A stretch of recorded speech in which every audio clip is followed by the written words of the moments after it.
প্রমাণ সমেত রাজনা সাক্ষী দিতে সংযুক্তার মুখোশ খুলে দিল পারুল। আমরা এমনটাই দেখতে পারব আজকের পর্বে, চলুন বিস্তারিত জেনে নেই। শুরুতে দেখা যায় পারুল একের পর এক প্রশ্নের উত্তর খুব ভালোভাবে দিতে থাকে। তখন সংযুক্তাও ছেলের কথা বলে। সংযুক্ত পারুলের সম্পর্কে অনেক বাজে বাজে কথা কোর্টে সবার সামনে বলতে থাকে। তখনই পারুল বলে, আসলে এই পুজোর উনি আমাদেরকে একদমই পছন্দ করে না। সেই জন্যই আমাকে বিশেষ করে ওই কোম্পানি থেকে বের করে দিতে। তাই ছলে বলে কৌশলে যখন পেরে উঠতে পারেনি তখন এই সমস্ত আইনি মারফত দেখিয়ে আমাকে জব্দ করতে চাইছে। সংযুক্তা বলে, কেন আমি এসব করতে চাইব ইউর অনার? ওর সাথে আমার কিসের শত্রুতা? ওর সাথে তো আমার কোনো শত্রুতা নেই। তাহলে আমি কেন এসব করব? পুরোটাই মিথ্যা কথা, আমাকে ফাঁসানোর ধান্দা। এরপরই বলে, দেখুন আপনারা দুই পক্ষই শুধু মুখে কথা বলছেন আর আদালত চায় প্রমাণ। প্রমাণ ছাড়া আমি এখানে কোনোভাবেই রায় জানাতে পারব না। তাই আমার মনে হয় আপনারা যদি কোনো স্ট্রং প্রমাণ আনতে পারেন তখন আমি সিদ্ধান্তটা সেদিনই নেব, তার আগে নেয়। তাই কোর্টে আর একটা দিন সুযোগ দেওয়া হয় সবাইকে। তখনই রাজনার কথায় বারবার ভাবছিল পারুল।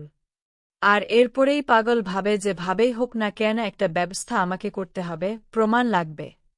এরপর সংযুক্ত বলে, কি ব্যাপার? আপনারা দুজন কি এত ভাবছেন? বলুন তো। সংযুক্ত যে লড়াই ঠিক করেছি তো সেই জয়ের বলে, ম্যাডাম আমাদের যত্ন নেন। পারুল চক্রবর্তী তিনি কিন্তু বেশ ভালো পরিমাণে দক্ষতা দেখিয়েছে। আমি তো বোর্ডগুলো শুনছিলাম, যথেষ্ট ভালো পয়েন্ট সামনে রেখে এই কেসটা উনি লড়তে এসেছেন। পারুল বলে, আপনাদেরকে হার করা হয়েছে, এতগুলো টাকা দেওয়া হয়েছে। ওর প্রশংসা করার জন্য নয়, আমরা কি করে আরও বেটার করতে পারি সেটা ভাবুন। তাহলে আমার জন্য যেমন সুবিধা হবে সেরকমই আপনার জন্য শুভ। তবে আশা করছি আপনি বুঝতে পেরেছেন আমি ঠিক কী কথা বলতে চাইছি। তখনই অ্যাডভোকেট বলে, ঠিক আছে ম্যাডাম, আপনি চিন্তা করবেন না। এবারে একটা মোক্ষম চাল দেব। আর সেই মোক্ষম চালে পারুল একদম কুপোকাত হয়ে যাবে। কেউ আর বাঁচাতে পারবে না। চাকরিটা পারুলের যাবে এর মধ্যে। দাদু কথা বলতে থাকে পারুলের সাথে, বলে, দিদি ভাই সত্যি তুই কিন্তু দারুণ কেস করেছিস, প্রশংসা করতেই হবে। অপোনেন্টও কিন্তু ছেড়ে কথা বলেনি, অপোনেন্ট কিন্তু পরের দিন আরও বেশি করে প্রশ্ন উত্তরে ভরিয়ে দেবে, তাই আমাদেরকে ময়দানে নামতে হবে, খুব ভালো করে পারো। তখন পারুল বলে, তোমাদের আশীর্বাদ আর তোমাদের সাহস পাই। আমাকে কোর্টে লড়তে সাহায্য করেছে। তোমরা যদি আর সেটা না করাতে তাহলে হয়তো আমি কিছুই করে উঠতে পারতাম না। এটা তো আমি খুব ভালো মতো জানি। তাই সবটাই হয়েছে শুধুমাত্র তোমাদের জন্য। এরপরে গোপাল বলে, কিন্তু বোন পরের দিন কিন্তু তোকে আরও প্রশ্নের উত্তর দিতে হবে, তুই রেডি তো? তখন পারুল বলে, হ্যাঁ দাদা, আমি একদম রেডি আছি। এদিকে সংযুক্তা ইমিডিয়েটলি অফিসে একটা মিটিং করে সেখানে সমস্ত এমপ্লয়িদেরকে ডেকে পাঠিয়েছি। আর সংযুক্তা বলে, কি ব্যাপার সংযুক্ত, হঠাৎ করে তুমি আমাদের সবাইকে ডেকে পাঠালে? সংযুক্তা বলে, তোমরা সবাই জানো অফিসের অবস্থা ঠিক এখন কেমন। অফিসের এই বিপদের দিনে তোমাদের পাশে থাকাটা আমাদের জন্য খুবই দরকার।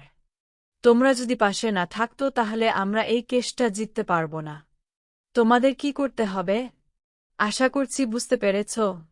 কালকে তোমাদের কোর্টে ডাকা হবে সাক্ষী দেওয়ার জন্য। পারুল আর রাঘব সম্পর্কে সাক্ষীটা তোমাদের কি দিতে হবে? কি পারবে তো?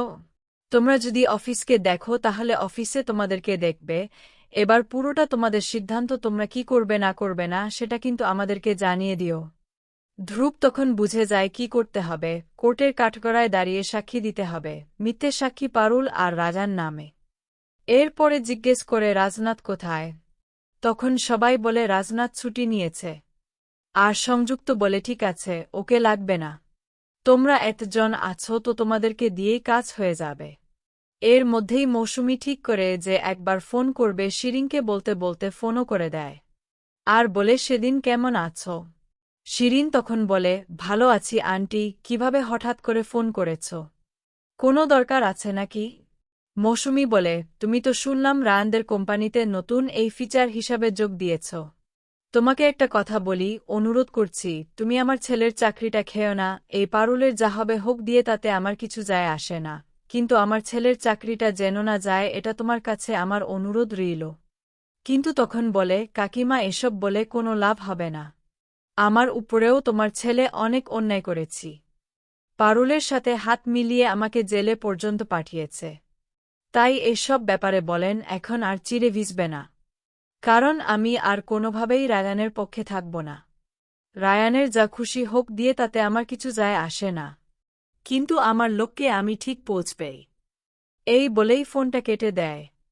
তখন এই মৌসুমে ভাবে এই সেদিন একদিন রায়ানের হয়ে আমাকে দিনে ফোন করত। আর এখন রায়ের জন্য ওর মন পুরোপুরি উঠে গেছে। এই সব কিছু হয়েছে ওই পারুল তার জন্য। পারুলকে আমি কখনোই ক্ষমা করব না। পারুল তার কাজের উচিত শাস্তি পাবে এর পরের দিন। আবারও কোর্টের সঙ্গে ডেট করেছি। যথারীতি পারুল আবারও সোয়াল জবাব করতে শুরু করে। ঠিক সেই মুহূর্তেই সংযুক্ত যে উকিল ছিল তিনি তখন বলেন যে পারোয়ান কতটা এই রেসপন্সিবল ছিল সেটা আমরা কয়েকজন সাক্ষীর মাধ্যমে তুলে ধরব। এরপর কাঠগড়ায় সেই এমপিদেরকে ডাকা হয়।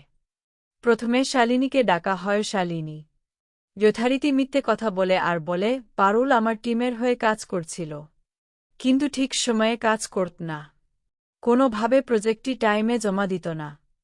এরপর পার্প এই সব ভুল ধারণার আমাকে প্রচুর দায়িত্ব দেওয়া হয়েছিল। একদিনের মধ্যে কোম্পানির বিগত বছরের রেকর্ড তুলে ধরতে বলা হয়েছিল। এমনকি রায়ান এবছরে উইন্টার কালেকশন তৈরি করে দেখিয়ে দিয়েছে। এরা সবটাই মিথ্যে কথা বলছে। একের পর একজন আসে আর পুরোপুরি মিথ্যে কথা বলে যায়। তখনই বুঝে উঠতে পারছেন না কি করবে, কি বলবে। তখন পারুল বলে আমাদের বিরুদ্ধে আবারও একটা বড় ষড়যন্ত্র করা হয়েছে। হুজুর, আর একটা দিন যদি আমাদের সময় দেওয়া হয় তাহলে আমরা সেটা প্রুফ করে দিতে পারব। তখন পুজোর আরও একটা দিন সময় দেয় আর বলে সেদিন যদি তুমি প্রমাণ জোগাড় করতে না পারো তাহলে কিন্তু আমি আমার রায় ঘোষণা করে দেব। এরপর পারুন আর বাকি সবাই চিন্তা করতে থাকে কি করে সলিউশন হতে পারে। রায়ান তখন বলে তোর সাথে তো মিনময় তার খুব খাতির, একবার ফোন করে দেখ না আসে কিনা। এরপর মেয়েকে ফোন করে পারুল আর বলে যদি কোর্টে সাক্ষী দিতে খুব ভাল হতো। কিন্তু বিজয় তখন বলে সরি বলুন, আমি 2 বছর হলো বিয়ে করেছি, আমার ফ্ল্যাটের ইএমআই চলে, এই অবস্থায় কোম্পানির বিরুদ্ধে সাক্ষী দিলে ম্যাডাম যদি আমাকে ছাড়া করে দেয় তাহলে কি করে হবে বলো তো। আমি এই কাজটায় তোমাকে কোনো হেল্প করতে পারবো না গো, আমাকে ক্ষমা করে দিও। পারুল বলেন আমি বুঝতে পেরেছি তোমার অসুবিধাটা। আসলে তো সত্যি কথার কারণে যদি সত্যি চাকরি হারিয়ে ফেলো আমার হয়তো খারাপই লাগবে। এরপর আইন ভাবে তাহলে কি করে সম্ভব, কেউ তো আমাদের হয়ে সাক্ষী দেবে না। তখন বলা আছে একজন যে সাক্ষী দেবে। এরপর পারুল রায়ান ওনার কাছে চলে যায়। পারুল রায়ান যখন রিকোয়েস্ট করে রাজাকে সাক্ষী দেওয়ার জন্য, রাজ্য বলে ঠিক আছে পারুল, তুমি চিন্তা করো না, কালকে আমি ঠিক সময় পৌঁছে যাব আর কোর্টে গিয়ে সংযুক্ত ম্যাডামের নামে সাক্ষী দেব, একদম চিন্তা করো না।